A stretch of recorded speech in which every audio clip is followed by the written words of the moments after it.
ಬೆಂಗಳೂರು ಉತ್ತರ ಕ್ಷೇತ್ರದಲ್ಲಿ ಎಚ್.ಡಿ. ದೇವೇಗೌಡರ ಸ್ಪರ್ಧೆ ಸಾಧ್ಯತೆ ಹಿನ್ನೆಲೆಯಲ್ಲಿ ಎಚ್.ಡಿ.ಡಿ ಸ್ಪರ್ಧೆಗೆ ಷರತ್ತುಗಳನ್ನು ಮುಂದಿಟ್ಟಿದ್ದಾರೆ ಕೈ ನಾಯಕರು.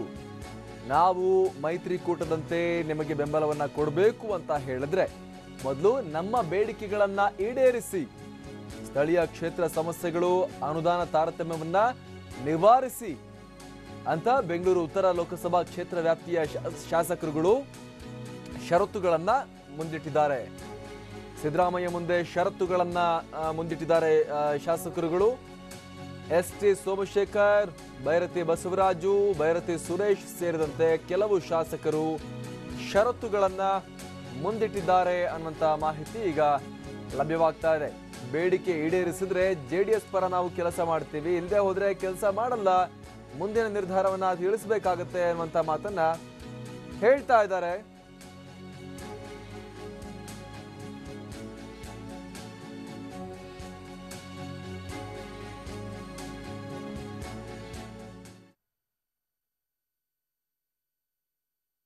ಈ ಮೂಲಕ ಈ ಮೈತ್ರಿಕೂಟದ ಪಾಲುದಾರ ಪಕ್ಷಗಳಲ್ಲಿ ಜೆಡಿಎಸ್ ಮತ್ತು ಕಾಂಗ್ರೆಸ್ನಲ್ಲಿ ಎಲ್ಲವೂ ಕೂಡ ಸರಿ ಇಲ್ಲ, ಬಹಳ ದೊಡ್ಡ ಮಟ್ಟಿಗಿನ ಅವ್ರ ಕಾಲ ಇವರೆಳೆಯೋದು, ಇವ್ರ ಕಾಲ ಅವ್ರೆಳೆಯೋದು ನಡೀತಾನೆ ಇದೆ ಅನ್ನುವಂಥದ್ದು ಇಲ್ಲಿ ಅತ್ಯಂತ ಸ್ಪಷ್ಟವಾಗ್ತಾ ಇದೆ.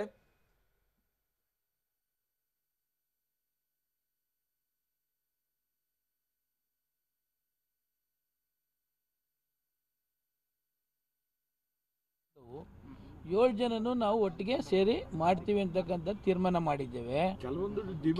ಕೆಲವೊಂದು ನಮ್ಮದೇ ಆದಂಥ ಸಮಸ್ಯೆಗಳಿದೆ ಕ್ಷೇತ್ರದಲ್ಲಿ. ಆ ಕ್ಷೇತ್ರದಲ್ಲಿ ಮುಖ್ಯಮಂತ್ರಿಗಳು ಮತ್ತು ದೇವೇಗೌಡರು ಇಬ್ಬರು ಕೂಡ ಕುತ್ಕೋಬೇಕು. ನಮ್ಮ CLP ಲೀಡರ್ ಜೊತೆಯಲ್ಲಿ, KPCC ಅಧ್ಯಕ್ಷರ ಜೊತೆಯಲ್ಲಿ, ಡೆಪ್ಟಿ CM ಜೊತೆಯಲ್ಲಿ ಕುಂತ್ಕೊಂಡ್ರೆ ಅದು ಸಣ್ಣ ಪುಟ್ಟದ್ದು ಬಗೆಹರಿದ್ರೆ ನಾವು 7 ಜನ ಒಟ್ಟಿಗೆ ಕೆಲಸ ಮಾಡೋಕ್ಕೆ ನಾವು ರೆಡಿ ಇದ್ದೀವಿ. BDA ವಿಚಾರದಲ್ಲಿ ನನಗೆ ಅಸಮಾಧಾನ ಇದೆ. ನನ್ನ ಪರವಾಗಿ BDA ಚೇರ್ಮನ್ ಆಗಿ ನಾನೊಬ್ಬ ಕ್ಯಾಬಿನೆಟ್ ದರ್ಜೆ ಇದು ಕೊಟ್ಟು ಅವಕಾಶ ಕೊಟ್ಟು 2 ಸಾರಿ MLA ಆಗಿದ್ದು, ಯಾವನೊಬ್ಬ BDAಯಲ್ಲಿ ಒಬ್ಬ ಬಾಲಸುಬ್ರಹ್ಮಣ್ಯಂ ಅಂತ ಒಬ್ಬ ರಿಟೈರ್ಡ್ ಪರ್ಸನ್ ಅವನು BDAಯಲ್ಲಿ ಅಡ್ಮಿನಿಸ್ಟ್ರೇಷನ್ ನಡೆಸ್ತಾನೆ ಅಂತಂದರೆ ನನಗೆ ಕ್ಯಾಬಿನೆಟ್ ಸ್ಥಾನಮಾನ ಯಾಕಬೇಕು, ಸಚಿವ ಸ್ಥಾನ ಯಾಕಬೇಕು, ಚೇರ್ಮನ್ ಆಗಬೇಕು? ಒಬ್ಬ ರಿಟೈರ್ಡ್ ಎಂಪ್ಲಾಯ್ ಅವನು ಕೂತ್ಕೊಂಡು ಎಂಟೈರ್ BDAನ ಅಡ್ಮಿನಿಸ್ಟ್ರೇಟರ್ ನಡೆಸ್ತಾನೆ ಅನ್ನೋದಾದರೆ ಅದಕ್ಕೆ BDA ವಿಚಾರದಲ್ಲಿ ನನಗೆ ಅಸಮಾಧಾನ ಇದೆ. ಒಟ್ಟಿಗೆ 7 ಜನನು ಮತ್ತಷ್ಟು ಮಾಹಿತಿಯನ್ನು ಕೊಡ್ತಾರೆ ನಮ್ಮ ಪ್ರತಿನಿಧಿ ಪ್ರಸನ್ನ. ಇಲ್ಲಿ ದೋಸ್ತಿಗಳ ಮಧ್ಯೆ ಇರುವಂತಹ ವೈರತ್ವ ಧಗಧಗನೆ ಹೊತ್ತಿ ಉರಿತಾ ಇದೆ, ಹೊರಗೆ ಬರ್ತಾ ಇದೆ. ಈಗ ಬೆಂಗಳೂರು ಉತ್ತರಕ್ಕೆ ಸಂಬಂಧಪಟ್ಟ ಹಾಗೆ ದೇವೇಗೌಡರು ಸ್ಪರ್ಧೆ ಮಾಡದಾರ ಮಾಡಲಿ, ದೋಸ್ತಿ ಪ್ರಕಾರ ಸಪೋರ್ಟ್ ಮಾಡ್ತೀವಿ, ಆದರೆ ನಮ್ಮ ಕಂಡೀಷನ್ ಇದೆ ಅಂತ ಹೇಳಿ ಉದ್ದ ಷರತ್ತುಗಳ ಪಟ್ಟಿಯನ್ನೇ ಮುಂದಿಡ್ತಾ ಇದ್ದಾರೆ ಬೆಂಗಳೂರು ನಾರ್ತ್ನ ಶಾಸಕರು. ನಿನ್ನೆ ಸೋಮಶೇಖರ್ ಕೊಟ್ಟಿರುವ ಹೇಳಿಕೆ ಕೂಡ ಅಷ್ಟೇ. ಮೀಟಿಂಗ್ ಮುಗಿಸಿ ಆಚೆ ಬಂದವರು ಹೇಳಿದ್ರು, ಕುಮಾರಸ್ವಾಮಿ ಟಾಂಟ್ ಕೊಟ್ಟರು. ಅವರು ಕೆಲವರು ಅಮೃತ ಕುಡಿತಿದ್ದಾರೆ ಹೊಟ್ಟೆ ತುಂಬಾ, ಆದರೆ ವಿಷ ಕುಡಿತಿದ್ದೀನಿ ಅಂತ ಸುಳ್ಳು ಹೇಳ್ತಾ ಇದ್ದಾರೆ. ನಾವು ನಿಜವಾಗ್ಲೂ ವಿಷ ಕುಡಿತಾ ಇದ್ದೀವಿ, ಆದ್ರೂ ನಾವು ಅಮೃತನೇ ಅಂತ ಅನ್ಕೊಂಡು ಸುಮ್ಮನೆ ಇದ್ದೀವಿ ಅನ್ನೋಂಥ ಮಾತನ್ನ ಹೇಳಿದ್ರು. ಇವತ್ತು ಮುಂದುವರೆದು ಕೆಂಡ ಕಾರ್ ಬಿಟ್ಟಿದ್ದಾರೆ ಸೋಮಶೇಖರ್. ಷರತ್ತುಗಳ ಉದ್ದ ಪಟ್ಟಿನೇ ಸೃಷ್ಟಿಯಾಗಿದೆ ಅಲ್ಲಿ. ಈಗ ಪ್ರಸನ್ನ. ಅಮರ್ ಪ್ರಸಾದ್, ಬೆಂಗಳೂರು ಉತ್ತರ ಲೋಕಸಭಾ ಕ್ಷೇತ್ರದ ವಿಚಾರದಲ್ಲಿ ಇದೀಗ ಕಾಂಗ್ರೆಸ್ ಶಾಸಕರಲ್ಲಿ ಒಮ್ಮತದ ಅಭಿಪ್ರಾಯ ಇಲ್ಲ ಅನ್ನುವಂಥದ್ದು ಖಚಿತವಾಗಿ ಗೊತ್ತಾಗ್ತದೆ. ಬೆಂಗಳೂರು ಉತ್ತರ ಕ್ಷೇತ್ರವನ್ನ JDSಗೆ ಬಿಟ್ಕೊಟ್ಟಿರೋ ಬಗ್ಗೆ ಸಾಕಷ್ಟು ಮಂದಿ ಆಕ್ಷೇಪವನ್ನು ವ್ಯಕ್ತಪಡಿಸ್ತಾ ಇದ್ರು. ಇದೀಗ ಒಂದು ಕಾಂಗ್ರೆಸ್ನ ಶಾಸಕರು ತಾವು ಲೋಕಸಭಾ ಚುನಾವಣೆಯಲ್ಲಿ ಕೆಲಸ ಮಾಡಬೇಕು ಅಂದ್ರೆ ತಮ್ಮ ಅಹವಾಲುಗಳು ಮತ್ತು ಬೇಡಿಕೆಗಳನ್ನ ಕಾಂಗ್ರೆಸ್ ಮತ್ತು JDSನ ರಾಜ್ಯ ನಾಯಕರು ಅದನ್ನ ಈಡೇರಿಸಬೇಕು ಅನ್ನುವಂತಹ ಒಂದು ಷರತ್ತನ್ನು ಮುಂದಿಟ್ಟಿದ್ದಾರೆ. ಇವತ್ತು ಬೆಳಗ್ಗೆ ಮಾಜಿ CM ಸಿದ್ದರಾಮಯ್ಯನವರನ್ನ ಭೇಟಿಯಾಗೋದಕ್ಕೆ ಬಂದಂತಹ ಶಾಸಕ S.T. ಸೋಮಶೇಖರ್, ಬೈರತಿ ಬಸವರಾಜ್, ಅಖಂಡ ಶ್ರೀನಿವಾಸ ಮೂರ್ತಿ, ಅದೇ ರೀತಿ ಬೈರತಿ ಸುರೇಶ್ ಸೇರಿದಂತೆ ಎಲ್ಲಾ ಕಾಂಗ್ರೆಸ್ ಶಾಸಕರು ಕೂಡ ಇದೀಗ ಸಿದ್ದರಾಮಯ್ಯನವರ ಮುಂದೆ ಮತ್ತೊಂದು ಅಹವಾಲುಗಳನ್ನ ಇಡೋದಕ್ಕೆ ಮುಂದಾಗಿದ್ದಾರೆ. ಅಂದ್ರೆ ನಾವು ಲೋಕಸಭಾ ಚುನಾವಣೆಯಲ್ಲಿ ಬೆಂಗಳೂರು ಉತ್ತರ ಕ್ಷೇತ್ರದಲ್ಲಿ JDSಗೆ ಬೆಂಬಲ ಕೊಡಬೇಕು, ಅದರ ಪರವಾಗಿ ಕೆಲಸ ಮಾಡಬೇಕು, ಸಂಘಟನೆ ಮಾಡಬೇಕು ಅಂದ್ರೆ ನಮ್ಮ ಪಕ್ಷದ ಮತ್ತು ಕ್ಷೇತ್ರದ ಅಭಿವೃದ್ಧಿ ಆಗ್ಬೇಕು, ನಮ್ಮ ಕ್ಷೇತ್ರಗಳಿಗೆ ಸೂಕ್ತವಾದಂತಹ ಅನುದಾನವನ್ನ ಬಿಡುಗಡೆ ಮಾಡಬೇಕು. ಈ ಬಗ್ಗೆ ಸ್ವತಃ ದೇವೇಗೌಡರು ಮತ್ತು CM S.D. ಕುಮಾರಸ್ವಾಮಿ ಅವರು ನಮ್ಮ DCM ಪರಮೇಶ್ವರ್ ಅವರ ಜೊತೆ ಕೂತು ಮಾತನಾಡಿ ಸಮಸ್ಯೆಯನ್ನ ಬಗೆಹರಿಸಬೇಕು. ಇಲ್ಲದೆ ಹೋದ್ರೆ ನಾವು ಮುಂದಿನ ನಿರ್ಧಾರವನ್ನ ತೆಗೆದುಕೊಳ್ತೀವಿ ಅನ್ನುವಂತಹ ಒಂದು ಕಟುವಾದ ಎಚ್ಚರಿಕೆಯನ್ನ ಷರತ್ತಿನ ಮೂಲಕ ಮುಂದಿಟ್ಟಿದ್ದಾರೆ. ಇದೇ ವಿಚಾರವಾಗಿ ಮಾತನಾಡೋದಕ್ಕೆ ಮಾಜಿ CM ಸಿದ್ದರಾಮಯ್ಯನವರ ಜೊತೆ ಈ ಮಧ್ಯಾಹ್ನ 4 ಗಂಟೆಗೆ ಮತ್ತೆ ಭೇಟಿಯಾಗಲಿಕ್ಕಿದ್ದಾರೆ. ಎಲ್ಲಾ ಕಾಂಗ್ರೆಸ್ ಶಾಸಕರು ಅಭಿಪ್ರಾಯವನ್ನ ವ್ಯಕ್ತಪಡಿಸ್ತಾ ಇದ್ದಾರೆ. ಬೆಂಗಳೂರು ಉತ್ತರ ಕ್ಷೇತ್ರದಲ್ಲಿ ಅಭ್ಯರ್ಥಿ ಯಾರೇ ಆಗಿರ್ಲಿ, ಅದು ಜೆಡಿಎಸ್ ವರಿಷ್ಠ ದೇವೇಗೌಡರೇ ಆಗಿರ್ಲಿ ಅಥವಾ ಬೇರೆ ಯಾರೇ ಅಭ್ಯರ್ಥಿ ಆಗಿದ್ರು ಕೂಡ ನಾವು ಕೆಲಸ ಮಾಡ್ತೀವಿ, ಹಾಗಂತ ಸುಖ ಸುಮ್ಮನೆ ಕೆಲಸ ಮಾಡೋದಿಲ್ಲ. ನಮ್ಮ ಬೇಡಿಕೆಗಳನ್ನ ಅಂದ್ರೆ ನಮ್ಮ ಕ್ಷೇತ್ರದ ಅಭಿವೃದ್ಧಿಯ ವಿಚಾರದಲ್ಲಿ ಏನು ಬೇಡಿಕೆಗಳಿದಾವೆ ಅದೆಲ್ಲವನ್ನು ಕೂತು ಮಾತನಾಡಿ ಬಗೆಹರಿಸಬೇಕು. ಮಾತುಕತೆಗೆ ಕರೆಯದೇನೆ ಕೇವಲ ಚುನಾವಣೆ ಕೆಲಸ ಮಾಡಿ ಅನ್ನೋದಾದ್ರೆ ನಮ್ಮ ಮುಂದಿನ ನಿರ್ಧಾರವನ್ನ ತೆಗೆದುಕೊಳ್ತೀವಿ ಅನ್ನುವಂತಹ ಮಾತನ್ನ ಎಸ್ ಟಿ ಸೋಮಶೇಖರ್ ಅವರು ಹೇಳಿದ್ದಾರೆ. ಇನ್ನುಳಿದಂತ ಕಾಂಗ್ರೆಸ್ನ ಶಾಸಕರ ಅಭಿಪ್ರಾಯವೂ ಕೂಡ ಇದೇ ರೀತಿಯ ವ್ಯಕ್ತವಾಗ್ತಾ ಇದೆ. ಬೈರತಿ ಬಸವರಾಜ್ ಇರ್ಬೋದು, ಅಖಂಡ ಶ್ರೀನಿವಾಸ ಮೂರ್ತಿ ಇರ್ಬೋದು ಮತ್ತು ಬೈರತಿ ಸುರೇಶ್ ಇರ್ಬೋದು, ಈ ಎಲ್ಲಾ ಕಾಂಗ್ರೆಸ್ ಶಾಸಕರು ಕೂಡ ಒಮ್ಮತದ ಅಭಿಪ್ರಾಯದ ಮೇರೆಗೆ ಸಿದ್ದರಾಮಯ್ಯನವರನ್ನ ಭೇಟಿಯಾಗ್ತಾ ಇದ್ದಾರೆ. ಸ್ವತಃ ಸಿದ್ದರಾಮಯ್ಯನವರೇ ಮಧ್ಯಪ್ರವೇಶ ಮಾಡಿ ಈ ಕುರಿತು ಮಾತುಕತೆಗೆ ಕರೀಲಿ, ನಂತರ ನಾವು ಮುಂದಿನ ನಿರ್ಧಾರವನ್ನ ಅನ್ನುವಂತ ಎಚ್ಚರಿಕೆಯನ್ನು ಕೂಡ ಕೊಡ್ತಾ ಇದ್ದಾರೆ. ಈ ಮೂಲಕ ದೋಸ್ತಿ ಪಕ್ಷಗಳಲ್ಲಿ ಎಲ್ಲವೂ ಕೂಡ ಚುನಾವಣೆಯ ಸಂಘಟನೆ, ಪಕ್ಷ ಸಂಘಟನೆ ಒಗ್ಗಟ್ಟಾಗಿ ನಡೀತಾ ಇಲ್ಲ ಅನ್ನುವಂಥದ್ದು ಸ್ಪಷ್ಟವಾಗಿ ಗೊತ್ತಾಗ್ತಾ ಇದೆ. ನಿನ್ನೆಯಷ್ಟೇ ಜೆಡಿಎಸ್ ವರಿಷ್ಠರು ಮತ್ತು ಸಿಎಂ ಎಚ್ ಡಿ ಕುಮಾರಸ್ವಾಮಿ ವಿರುದ್ಧ ಕಟುವಾಗಿ ಟೀಕೆ ಮಾಡಿದಂತ ಎಸ್ ಟಿ ಸೋಮಶೇಖರ್ ಇದೀಗ ಇವತ್ತು ಈ ರೀತಿಯ ಹೇಳಿಕೆಗಳ ಮೂಲಕ ಬೆಂಗಳೂರು ಉತ್ತರ ಕ್ಷೇತ್ರದಲ್ಲಿ ಚುನಾವಣೆ ಸ್ಪರ್ಧೆ ಮಾಡೋದು ಅಷ್ಟು ಸುಲಭ ಮೆಸೇಜ್ ಅನ್ನು ಕೂಡ ಪಾಸ್ ಮಾಡಿದ್ದಾರೆ ಅಮರ್ ಪ್ರಸಾದ್. ಪ್ರಸನ್ನ, ಈಗ ಈ ಹಿಂದೆ ಕೂಡ ಎಚ್ಚರಿಕೆಯನ್ನ ಕೊಟ್ಟಿದ್ರು ಕೆಪಿಸಿಸಿ ಅಧ್ಯಕ್ಷರು, ಏನಾದರೂ ಕೂಡ ಮೈತ್ರಿಗೆ ವಿರುದ್ಧವಾಗಿ ಮಾತನಾಡಿದ್ರೆ ಬಹಿರಂಗ ಹೇಳಿಕೆಗಳನ್ನ ಕೊಟ್ಟರೆ ಕ್ರಮ ಕೈಗೊಳ್ತೀವಿ ಅಂತ. ಈಗ ಈ ಸಿದ್ದರಾಮಯ್ಯ ಆಪ್ತ ಶಾಸಕರು ಇವರೆಲ್ಲರೂ ಕೂಡ ಏನ್ ಕ್ರಮ ಕೈಗೊಳ್ತಾರೆ ಹಾಗಾದ್ರೆ ಈಗ ಅಂತ? ಅಮರ್ ಪ್ರಸಾದ್, ಇದು ಎಂತಹ ಸಮಯ ಅಂತಂದ್ರೆ ಪ್ರತಿಯೊಬ್ಬ ಶಾಸಕರ ನಡೆ ಕೂಡ ಎರಡೂ ಪಕ್ಷಗಳಿಗೆ ಅತ್ಯಂತ ಪ್ರಮುಖವಾಗುತ್ತೆ. ಚುನಾವಣೆಗೆ ಕೆಲವೇ ದಿನಗಳು ಬಾಕಿ ಇರೋ ಈ ಸಂದರ್ಭದಲ್ಲಿ ಶಾಸಕರನ್ನ ನೋಟಿಸ್ ಕೊಟ್ಟು ಅವ್ರನ್ನ ಕಡೆಗಣಿಸಿ ಅವರ ಬೇಡಿಕೆಗಳನ್ನ ನಿರ್ಲಕ್ಷ್ಯ ಮಾಡುವಂತ ಸ್ಥಿತಿಯಲ್ಲಿ ಯಾವ ನಾಯಕರು ಕೂಡ ಇಲ್ಲ. ಜೆಡಿಎಸ್ ನ ನಾಯಕರು ಇರ್ಬೋದು, ಕಾಂಗ್ರೆಸ್ ನ ನಾಯಕರು ಇರ್ಬೋದು. ಇದೇ ಒಂದು ಒತ್ತಡದ ತಂತ್ರವನ್ನ ಇದೀಗ ಎಲ್ಲ ಕಾಂಗ್ರೆಸ್ ನ ಶಾಸಕರು ಕೂಡ ಪ್ರಯೋಗ ಮಾಡ್ತಾ ಇದ್ದಾರೆ. ಎಸ್ ಟಿ ಸೋಮಶೇಖರ್ ಅವರು ಮಾತನಾಡಿದ್ದಾರೆ, ಬಿಡಿಎ ಅನ್ನುವಂತಹ ಸ್ಥಾನವನ್ನ, ಅಧ್ಯಕ್ಷ ಸ್ಥಾನವನ್ನ ನನಗೆ ಕೊಡಲಾಗಿದೆ. ಕ್ಯಾಬಿನೆಟ್ ದರ್ಜೆಯ ಸ್ಥಾನ 2 ಬಾರಿ ಶಾಸಕನಾಗಿರುವಂತಹ ನನ್ನನ್ನ ಬಿಡಿಎಗೆ ತಂದು ಕೂರಿಸಿದ ಮೇಲೂ ಕೂಡ ಜೆಡಿಎಸ್ ನ ಕುಮ್ಮಕ್ಕಿನಿಂದ ಅಲ್ಲಿ ಕೆಲವು ಅಧಿಕಾರಿಗಳಿದ್ದಾರೆ. ಅದರಲ್ಲಿ ಬಾಲಸುಬ್ರಹ್ಮಣ್ಯಂ ಅನ್ನುವಂತಹ ಒಬ್ಬ ನಿವೃತ್ತ ಅಧಿಕಾರಿ ಇಡೀ ಬಿಡಿಎಯನ್ನ ಹ್ಯಾಂಡಲ್ ಮಾಡ್ತಾನೆ. ಆತ ಹ್ಯಾಂಡಲ್ ಮಾಡ್ತಾನೆ ಅನ್ನೋ ಹಾಗಿದ್ರೆ ಒಬ್ಬ ಅಧ್ಯಕ್ಷನಾಗಿ, ಶಾಸಕನಾಗಿ, ಜನಪ್ರತಿನಿಧಿಯಾಗಿ ನನಗೆ ಅಲ್ಲಿ ಏನ್ ಮರ್ಯಾದೆ ಉಳಿತು? ಇದಕ್ಕೆ ಬೇರೆ ರೀತಿಯ ಕುಮ್ಮಕ್ಕುಗಳನ್ನ ರಾಜಕೀಯ ಜನಪ್ರತಿನಿಧಿಗಳು ಕೊಡ್ತಾ ಇದ್ದಾರೆ.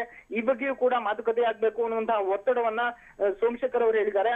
ಈ ಒಂದು ಕೇವಲ ಒತ್ತಡ ಒಬ್ಬ ಎಸ್ ಟಿ ಸೋಮಶೇಖರ್ ಶಾಸಕರ ಒತ್ತಡ ಮಾತ್ರ ಅಲ್ಲ, ಇದು ರಾಜ್ಯ ನಾಯಕರು ಕೂಡ ಅತ್ಯಂತ ಗಮನಿಸ್ತಾ ಇರುವಂತಹ ವಿಚಾರ. ಅಂದ್ರೆ ಈ ಒಂದು ಒಗ್ಗಟ್ಟು ಮತ್ತು ಬೇಸರ ಸಮೂಹ ರೂಪದಲ್ಲಿ ಹೊರಬೀಳ್ತಾ ಇದೆ. ಅಂದ್ರೆ ಬೆಂಗಳೂರು ಕ್ಷೇತ್ರದ ಬಹುತೇಕ 6 ರಿಂದ 7 ಕಾಂಗ್ರೆಸ್ ಶಾಸಕರೇನಿದ್ದಾರೆ ಇವರೆಲ್ಲರ ಅಭಿಪ್ರಾಯವೂ ಕೂಡ ಇದೇ ಆಗ್ತಾ ಇದೆ.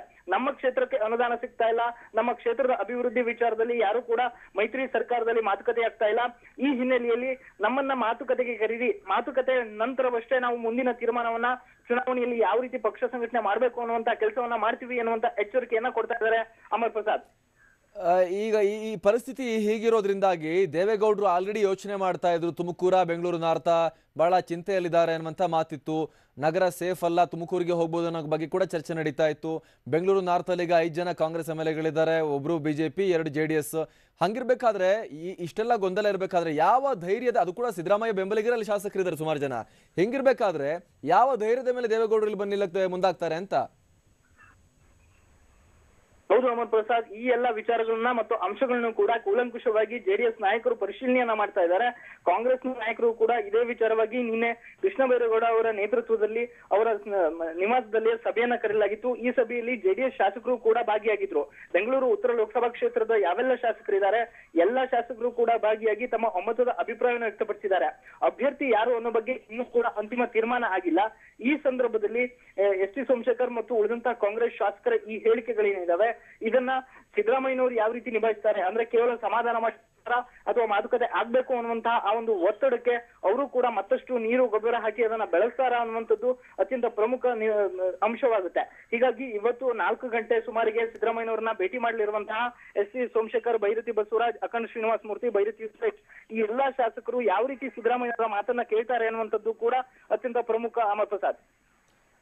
ಜೊತೆಗೆ ಇನ್ನೊಂದು ಮಾತು ನಿನ್ನೆ ಸೋಮಶೇಖರ್ ಹೇಳಿರುವಂತ ವಿಚಾರ, ಈ ಹಿಂದೆ ಒಂದ್ಸಲಿ ಸಮ್ಮಿಶ್ರ ಸರ್ಕಾರ ಬಂದ ಆರಂಭದಲ್ಲಿ ಕುಮಾರಸ್ವಾಮಿ ಹೇಳಿದ್ರು, ನಾನು ವಿಷವನ್ನ ನಾನು ಗಂಟ್ಲಲ್ಲಿ ಹಿಡ್ಕೊಂಡಿದ್ದೀನಿ ಅನ್ನೋ ರೀತಿಯಲ್ಲಿ ಮಾತಾಡಿದ್ರು. ಅಷ್ಟು ಕಷ್ಟದಲ್ಲಿ ಸರ್ಕಾರ ನಡೆಸ್ತಾ ಇದ್ದೀನಿ, ಬಹಳ ಹಿಂಸೆ ಆಗ್ತಿದೆ ನನಗೆ ಅಂತೇಳಿ ಕುಮಾರಸ್ವಾಮಿ ಹೇಳಿದ್ರು. ಅಂದ್ರೆ ಕಾಂಗ್ರೆಸ್ನ ಟಾಲರೇಟ್ ಮಾಡೋದು ಕಷ್ಟ ಆಗ್ತಿದೆ ನನಗೆ ಅನ್ನೋ ಅರ್ಥದಲ್ಲಿ ಮಾತನಾಡಿದ್ರು. ಆದ್ರೆ ನಿನ್ನೆ ಮಾತನಾಡಿದ ಸೋಮಶೇಖರ್, ಮೀಟಿಂಗ್ ಮುಗಿಸಿ ಆಚೆ ಬಂದು ಮಾತನಾಡಿದ ಸೋಮಶೇಖರ್ ಹೇಳಿದ್ದು, ಕೆಲವರು ಅಮೃತವನ್ನ ಕುಡಿತಾ ಇದ್ದಾರೆ ಹೊಟ್ಟೆ ತುಂಬಾ, ಆದ್ರೆ ಹೇಳೋದು ಮಾತ್ರ ವಿಷ ಕುಡಿತಾ ಇದ್ದೀನಿ ಅಂತ. ಆದ್ರೆ ವಾಸ್ತವದಲ್ಲಿ ನಾವು ವಿಷದಲ್ಲಿದ್ದೀವಿ, ವಿಷ ಕುಡಿತಾ ಇದೀವಿ, ಆದ್ರೂ ಕೂಡ ಸಹಿಸ್ಕೋಬೇಕು ನಾವು ಅನ್ನೋ ಅರ್ಥದಲ್ಲಿ ಸೋಮಶೇಖರ್ ಮಾತನಾಡಿದ್ರು. ಅಂದ್ರೆ ಈ ಕಾಂಗ್ರೆಸ್ ಶಾಸಕರುಗಳ ಪ್ರಕಾರ JDS ಜೊತೆ ಮೈತ್ರಿ ಹಾಗಾದ್ರೆ ವಿಷ ಸೇವನೆ ಇದ್ದ ಹಾಗಾದ್ರೆ ಅಂತ ಇವ್ರ ಪ್ರಕಾರ? ಅಮರ್ ಪ್ರಸಾದ್, ಜೆಡಿಎಸ್ ಮತ್ತು ಕಾಂಗ್ರೆಸ್ನ ಮೈತ್ರಿ ಸರ್ಕಾರದಲ್ಲಿ ಎಲ್ಲವೂ ಕೂಡ ಸರಿ ಇಲ್ಲ ಮತ್ತು ಎಲ್ಲರೂ ಕೂಡ ಸಮಾಧಾನವಾಗಿಲ್ಲ ಅನ್ನೋದಕ್ಕೆ ಎಸ್ ಟಿ ಸೋಮಶೇಖರ್ ಅವರ ಒಂದು ಹೇಳಿಕೆ. ಇನ್ನೂ ಕೂಡ ಎಲ್ಲಾ ಶಾಸಕರ ಜೊತೆ ಕೃಷ್ಣ ಬೈರೇಗೌಡ ಸಚಿವ ಸೇರಿ ಎಲ್ಲರೂ ಒಂದು ಸಭೆಯನ್ನ ಮಾಡಿದ ನಂತರವೇ ಈ ಮಾತನ್ನ ಎಸ್ ಟಿ ಸೋಮಶೇಖರ್ ಅವರು ಹೇಳಿದ್ದಾರೆ. ಅಂದ್ರೆ ಎಲ್ಲೋ ಒಂದು ಕಡೆ ಜೆಡಿಎಸ್ ಇದೆ, ಸಿಎಂ ಅನ್ನ ಭೇಟಿ ಆಗ್ಬೇಕು ಅಂದ್ರೆ ಕಾಂಗ್ರೆಸ್ ಶಾಸಕರಿಗೆ ಸಾಕಷ್ಟು ಒತ್ತಡ ಹಾಕಿ ಕ್ಷೇತ್ರದ ಅಭಿವೃದ್ಧಿ ವಿಚಾರವನ್ನ. Thank you Prasanna. ಇದು ಎಸ್ ಟಿ ಸೋಮಶೇಖರ್ ಮತ್ತು ಬೆಂಗಳೂರು ಉತ್ತರದ ಕಾಂಗ್ರೆಸ್ ಶಾಸಕರುಗಳ ಅಭಿಪ್ರಾಯ. ಬೆಂಗಳೂರು ಉತ್ತರ ವ್ಯಾಪ್ತಿಯಲ್ಲಿ 8 ವಿಧಾನಸಭಾ ಕ್ಷೇತ್ರಗಳು ಬರುತ್ತೆ. 5 ಕಾಂಗ್ರೆಸ್ ಶಾಸಕರಿದ್ದಾರೆ, 2 JDS ಶಾಸಕರಿದ್ದಾರೆ, 1 BJP ಶಾಸಕರಿದ್ದಾರೆ. ಇಲ್ಲಿ ಕಾಂಗ್ರೆಸ್ನ ಬಲ ಜಾಸ್ತಿ ಇದೆ, ಆದರೂ ಕೂಡ JDSಗೆ ಈ ಕ್ಷೇತ್ರವನ್ನು ಬಿಟ್ಟುಕೊಡಲಾಗಿದೆ. ಆದರೆ ಕಾಂಗ್ರೆಸ್ನ ಶಾಸಕರು ಈಗ ಅಲ್ಲಿ ಉಲ್ಟಾ ಗೇಮ್ ಆಡ್ತಾ ಇರುವಂಥದ್ದು. ನಾವು ಹಂಗೆಲ್ಲ ಸಪೋರ್ಟ್ ಮಾಡಲ್ಲ, ಸುಮ್ಮನೆ ನಾವು ಹೇಳದಂಗೆ ಕೇಳಿದ್ರೆ ಮತ್ತೆ ನೋಡೋಣ ಅನ್ನೋ ರೀತಿಯಲ್ಲಿ ಈಗ ಷರತ್ತುಗಳನ್ನು ಮುಂದಿಟ್ಟಿದ್ದಾರೆ. JDSಗೆ ಹೊಸ ರೀತಿಯ ಚಾಲೆಂಜನ್ನು ಈಗ ಅವರು ಮುಂದಿಡ್ತಾ ಇರುವಂಥದ್ದು.